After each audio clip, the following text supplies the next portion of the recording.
وقت خاندان میں ایسی سچویشن ہو جاتی ہے کہ سارے ایک بات کہہ رہے ہوتے ہیں اور آپ ایک بات کہہ رہے ہوتے ہیں اور آپ ہی صحیح بات کہہ رہے ہوتے ہیں، لیکن وہ ان کی سمجھ میں نہیں آتی اور الٹا آپ کے خلاف باتیں بنانا شروع کر دیتے ہیں، اور آپ اپنے آپ کو بالکل تنہا محسوس کرتے ہیں کہ شاید میں ہی غلط ہوں. نہیں، آپ غلط نہیں ہوتے، لیکن ان کو آپ کی بات سمجھ نہیں آ رہی. تو وہ جو ایک تنہائی کا سا یا لونلی نیس کا یا ایک اکیلے پن کا احساس ہوتا ہے، کوئی بھی میرے ساتھ نہیں، کوئی بھی میرا ساتھ نہیں دے رہا، کوئی بھی میری مدد نہیں کر رہا، کوئی بھی مجھے سپورٹ نہیں دے گا، تو پھر دل نہیں ٹوٹنا چاہیے. کوئی بات نہیں، اللہ ہے نا، اللہ کافی ہے مجھے. اگر اللہ کی نظر میں میری یہ بات، میرا یہ فیصلہ، میرا یہ کام درست ہے تو میری کسی کی بھی پرواہ نہیں ہے. تو انسان غنی ہو جاتا ہے، اللہ اس کو بے پرواہ کر دیتا ہے، اللہ اس کے دل سے غم دور کر دیتا ہے، اللہ لوگوں کے چھوڑنے کا غم اس سے ہٹا دیتا ہے کہ کوئی بات نہیں. بعض اوقات آپ کو کوئی بڑا اہم کام کرنا ہوتا ہے، کوئی اچھا پروجیکٹ لے کے آپ چلتے ہیں، آپ ایک دوست سے بات کرتے ہیں، وہ کہتے ہیں یہ دیوانگی ہے، ایسی تمہارا خیال ہے. دوسری سجیشن وہ بھی کوئی کام کی نہیں، تیسری وہ بھی. آپ سوچتے ہیں کہ کسی کو میری بات ہی نہیں سمجھ آتی، کوئی میرا ساتھ ہی دینے کو تیار نہیں.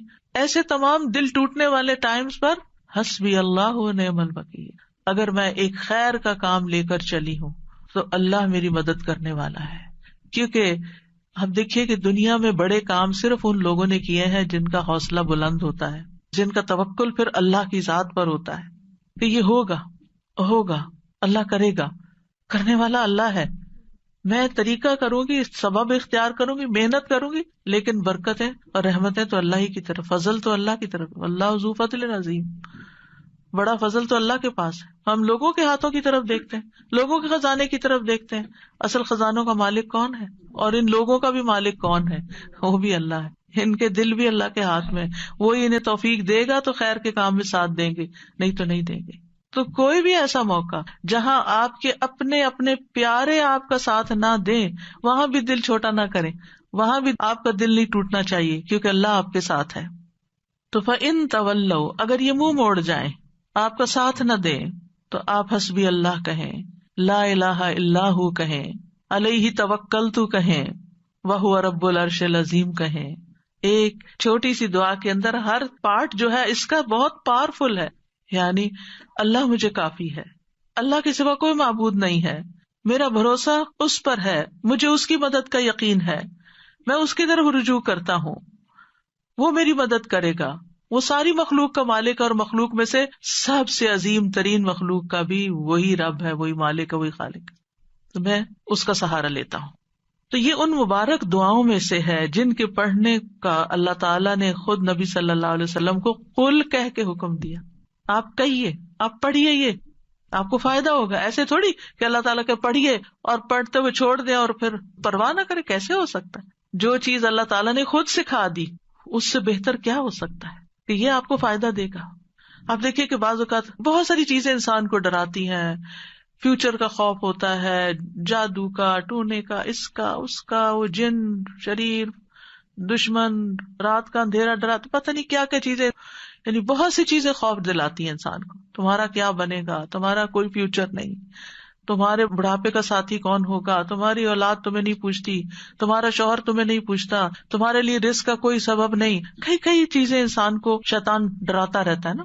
ایسے سارے موقعوں پر حسبی اللہ، جب تک اللہ ہے نا میری زندگی میں، کسی چیز کی کمی نہیں، کیونکہ اسباب بھی وہ مہیا کرتا ہے، دعائیں بھی وہ قبول کرتا ہے، عبادت بھی اسی کے لیے ہے، اور وہ سب کچھ کر سکتا. کیا فکر کی ضرورت ہے؟ توکل کریں، بھروسہ کریں. ابو درداء کہتے ہیں کہ جو شخص یہ دعا صبح و شام 7 دفعہ پڑھے، اللہ تعالیٰ اسے تمام فکروں سے کافی ہو جاتا ہے، ساری فکر اس کی ختم ہو جاتی ہے. اور جب آپ پڑھیں نا تو اس طرح سوچ کے پڑھیں، حسبی اللہ لا الہ الا ہوا علیہ توکلت وہو رب العرش العظیم. جو بھی نیکی کا کام آپ کرنا چاہیں، کیونکہ کچھ لوگوں کا حال یہ ہوتا ہے جب ان سے کچھ بھی کہا جاتا نہیں کر لو، کہتے ہیں میں نہیں کر سکتا، آئی ڈونٹ تھنک کہ میں اس قابل ہوں، میں تو اس قابل نہیں، مجھ سے نہیں ہوگا، میرا نہیں خیال میں کر پاؤں گی، مجھے نہیں لگتا کہ میں یہ پڑھ پاؤں گی یا وہ کر لوں گی. ایسے جملے ہی زبان سے نہ نکالیں. اس وقت کیا کریں، اللہ کی مدد ہوگی تو انشاءاللہ میں کر لوں گی، اللہ میری مدد کرے گا. حسبی اللہ لا الہ الا اللہ اللہ ہے نا, اللہ کروائے گا. مشکل سے مشکل وقت, انہونی چیزیں, اور جب آپ کو اللہ کا سہارا مل جاتا ہے نا, آپ تنہا نہیں ہوتے. اور جب آپ تنہا نہیں ہوتے, اکیلے نہیں ہوتے, تو آپ کو غم ختم ہو جاتا ہے, آپ کی زندگی سے غم رخصت ہو جاتا ہے. ٹھیک ہے, قریب و مجیب, آپ یقین کریں دل بھر کے کلمات پڑھے, مجھے تو اپنے سینے میں ایک ٹھنڈک محسوس ہوتی, یعنی فزیکل فیلنگ بھی میری بدل جاتی. وہ قریب ہے, اس سے زیادہ تو کوئی قریب ہمارے ہو ہی نہیں سکتا. ہم انسانوں کو قریب سمجھتے ہیں, نہیں, ان کی تو اپنی بہت سی مشکلات ہیں, وہ تو اپنے لیے بھی کافی نہیں ہے, ہمارے لیے کہاں ہوں گے. اور پھر میری دعاؤں کو بھی وہ سننے والا ہے, اس لیے مجھے کس بات کا فکر ہو, کس بات کا غم. تو یہ دعا دین و دنیا کی پریشانی دور کرنے کا ذریعہ ہے, ہر مصیبت سے کفایت کرتی ہے جو بندے کو پریشان کرتی ہے. اسباب اختیار کرنے کے بعد اللہ پر بھروسہ کرنا ہی کامل توحید ہے. اللہ پر توکل کرنا اللہ کے کافی ہونے کا سبب ہے. اور یہ کلمہ توحید جو ہے نا, لا الہ الا ہو, اس کی بنا پر انسان کو دنیا اور آخرت میں نجات ملتی ہے. آخرت میں جنت کی کنجی بھی یہی ہے, توحید خالص. اور جب مشکل میں آپ نے سب کو چھوڑ دیا نا, صرف اللہ کو پکڑا, تو آپ کی توحید پکی ہو گئی. اور پھر آپ نے اس دعا میں توحید, توکل اور اللہ کے رب ہونے کا وسیلہ پکڑا. اور کبھی یہ دعا جو ہے طلب کی بجائے خبر کے صیغے میں بھی مانگی جاتی ہے, مطلب صرف اللہ کے بارے میں اچھا گمان اپنا رکھنے کو. تو یہ توکل ہے کیا چیز, تھوڑا سا اس پہ بات کر لیتے ہیں. توکل کا مطلب ہوتا ہے اپنی بے بسی کا اظہار کرنا اور اپنے علاوہ کسی دوسرے پر اعتماد کرنا. میں کمزور ہوں, میرے پاس کچھ نہیں, تو ہی سب کچھ ہے. اور دینی معنی میں توکل کیا ہوتا ہے, دنیا اور آخرت کے فوائد و نقصانات کے معاملے میں دل کا اللہ تعالیٰ کی ذات پر اعتماد کرنا, اور یہ ایمان رکھنا کہ اللہ کے سوا کوئی عطا نہیں کر سکتا, نہ روک سکتا, نہ نقصان دے سکتا, نہ نفع دے سکتا, سب کچھ اسی کے اختیار میں. ابن الجوزی کہتے ہیں یہ اللہ پر بھروسہ کرتے ہوئے اللہ کی اچھی تدبیر کی بنا پر اپنے معاملے کو اللہ کے سپرد کر دینا ہے, اللہ پر اعتماد کرنا ہے. خرابی کہتے ہیں توکل یہ کہ اللہ سے اچھا گمان رکھا جائے کہ اللہ یہ کام کر دے گا.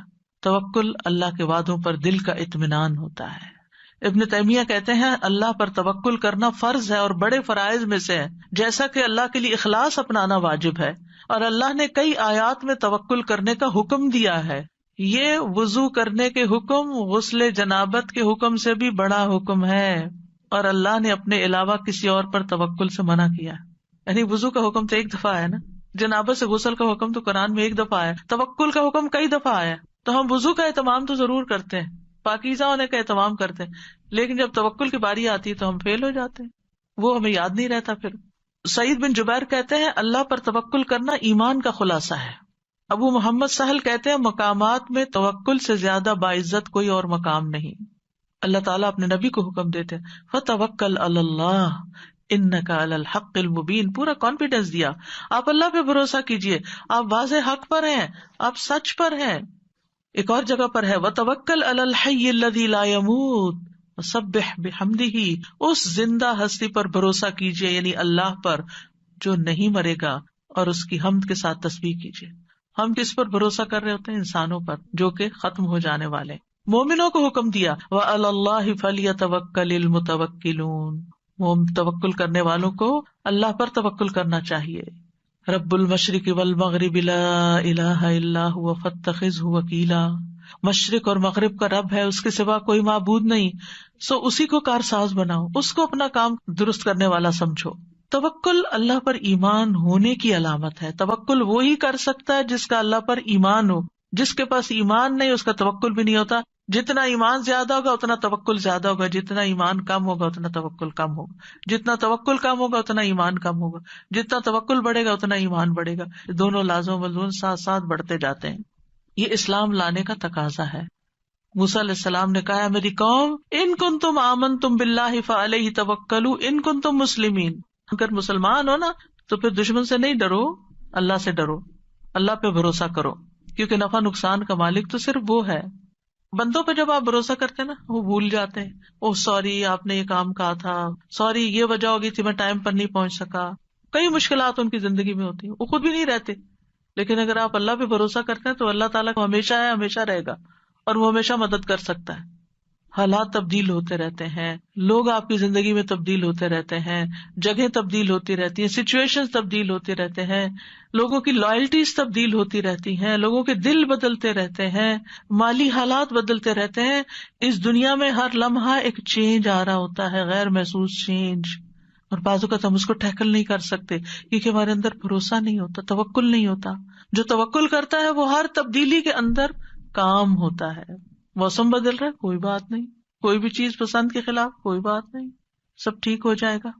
تو اللہ سبحانہ وتعالی نہ ہم سے غافل ہے اور نہ ہی ہم سے دور ہے، اس لیے کسی اور کو کارساز بنانے کی بجائے اسی کو سہارا سمجھا جائے، کیونکہ جو اللہ کے سوا دوسروں کو سہارا بناتا ہے تو ایسے سہارے کمزور ہوتے ہیں. مکڑی کا گھر، اس کی مثال دی گئی قرآن میں.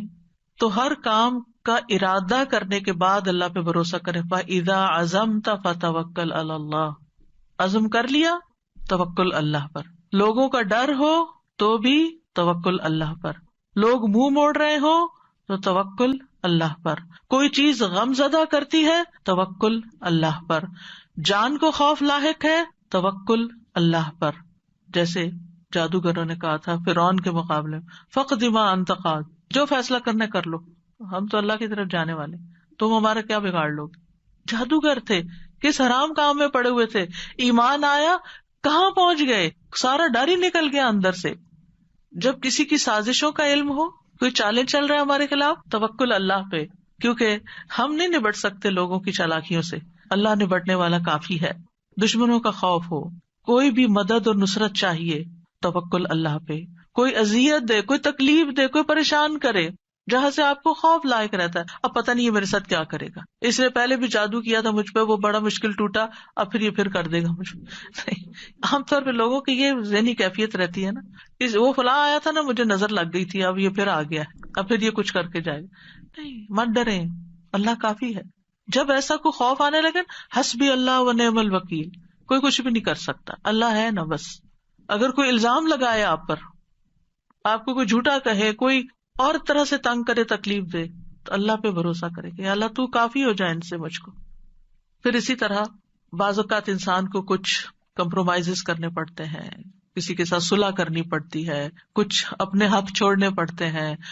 بعض اوقات آپ لیٹ گو کر دیتے ہیں اپنا کوئی حصہ کہ اپنے بہن بھائی سے لڑائی ختم کر کے، تو پھر آپ سوچتے میرا کیا ہوگا. تو اللہ پہ توکل ہے، اللہ کافی ہے، اللہ مجھے کہیں اور سے دے گا. میں نے اللہ کی خاطر چھوڑا ہے نا، اللہ اس سے کئی گنا زیادہ لوٹائے گا، کیونکہ اللہ کی خاطر یہ کیا ہے میں نے. پھر اسی طرح کوئی بدشگونی ہوتی ہے، کتنی چیزیں ہیں بدشگونی کی جسے لوگ ڈراتے ہیں، کالی بلی سے، پتہ نہیں اور کس کس سے، یہ رستہ کاٹ گئی، وہ فلاں نظر آ گیا. ان ساری بدشگونیوں کا مقابلہ بھی جہاں سپرسٹیشنز ہو، جہاں وہم، کیونکہ بعض لوگوں کو وہم ہی کھایا جاتا ہے، ہونا ہمانا کچھ نہیں ہوتا، یہ ان کا صرف خیال ہوتا ہے. یہ نہ ہو جائے، میں گھر سے نکلی ہوں گاڑی لے کر، پتہ نہیں کوئی ایکسیڈنٹ نہ ہو جائے، یہ جہاز پہ بیٹھنے لگی ہوں، پتہ نہیں اس کا کریش ہی نہ ہو جائے. یعنی کوئی نہ کوئی ایسی باتیں انسان کے دل میں شیطان ڈالتا رہتا ہے کہ جس سے وہ انجوائے کرنے کی بجائے اس سچویشن کو صرف خوف زدہ رہتا ہے. تو ایسے تمام توہمات، ایسی تمام خوف زدہ کرنے والی باتیں، ان کے لیے کیا کریں؟ اللہ پہ توکل کریں. پھر اسی طرح آخری زمانے کے جو فتنے ہیں، دجال کا آنا ہے، ان سب مواقع پر بھی اللہ پر بھروسہ، اللہ کا دامن تھامے، اللہ کی طرف رجوع کریں. جب نبی صلی اللہ علیہ وسلم نے ایک موقع پر دجال کے بارے میں لوگوں کو آگاہ کیا تو آپ نے فرمایا کہ جب وہ یہ دعویٰ کرے گا نا کہ میں تمہارا رب ہوں، تو جو شخص یہ کہہ دے کہ تو ہمارا رب نہیں، ہمارا رب تو اللہ ہے، ہم اسی پہ توکل کرتے ہیں، اسی کی طرف رجوع کرتے ہیں، اور ہم تیرے شر سے اللہ کی پناہ میں آتے ہیں، تو اس کو اس پر تسلط حاصل نہیں ہوگا، وہ اس کو نہیں پکڑ سکے گا. اس وقت بھی ربنا اللہ علیہ توکلنا وإلیہ انبنا نعوذ باللہ من شرک، یہ اگر کوئی پڑھ لے گا تو دجال اس کا کچھ نہیں بگاڑ سکے گا. تو بہرحال جو لوگ اللہ پہ توکل کرتے ہیں، ایک طرف وہ شر سے بچ جاتے ہیں، دوسری طرف ان کو بہت سے فائدے بھی ہوتے ہیں، اللہ کی محبت ملتی ہے، کیونکہ ان اللہ یحب المتوکلین، اللہ توکل کرنے والوں سے محبت کرتا ہے، اللہ ان کو کافی ہو جاتا ہے. ومن یتوکل علی اللہ فہو حسبہ، جو اللہ پہ توکل کرے گا اللہ اسے کافی ہوگا. وتوکل علی اللہ وکفی باللہ وکیلا، اللہ پہ بھروسہ کریں، اللہ کافی ہے کارساز، پھر آپ کو اس کے سوا کسی کی مدد کی ضرورت بھی نہ رہے گی. توکل انسان کو بہادر بنا دیتا ہے، توکل انسان کو مستقبل کے خوف سے بچاتا ہے، اینگزائٹی سے بچاتا ہے. اینگزائٹی میں یہی ہوتا ہے نا، پتہ نہیں ابھی کیا ہوگا، پتہ نہیں ابھی ہوگا کہ نہیں، پر بے چینی بے قراری، تو توکل آپ کو اطمینان میں ڈال دیتا ہے، شیطان سے حفاظت ملتی ہے، وہم دور ہو جاتے ہیں، آخرت میں بڑا اجر ہے۔ وَلَأَجْرُ الْآخِرَةِ أَكْبَرُ لَوْ كَانُوا يَعْلَمُونَ الَّذِينَ صَبَرُوا وَعَلَىٰ رَبِّهِمْ يَتَوَكَّلُونَ، اور آخرت کا اجر تو بہت بڑا ہے، کاش وہ جانتے ہوتے، جن لوگوں نے صبر کیا اور اپنے رب پر ہی بھروسہ کرتے ہیں، ان کے لیے آخرت میں بہت بڑا اجر ہے، کیونکہ انہوں نے ہر موقع پر اپنی توحید خالص کر لی، اللہ پہ بھروسہ کر لیا، اللہ پہ بھروسہ کر لیا، رزق کا معاملہ ہو، بیماری صحت کا معاملہ ہو، اولاد کا معاملہ ہو، انسانوں کا معاملہ ہو، لوگوں کی پھیلائی ہوئی افواہوں کا معاملہ، کچھ بھی ہو، اللہ کافی ہے مجھے۔ یعنی ایسے لوگ زندگی میں سب سے زیادہ پرسکون ہوتے ہیں جو اپنے معاملات اللہ کے سپرد کر دیتے ہیں۔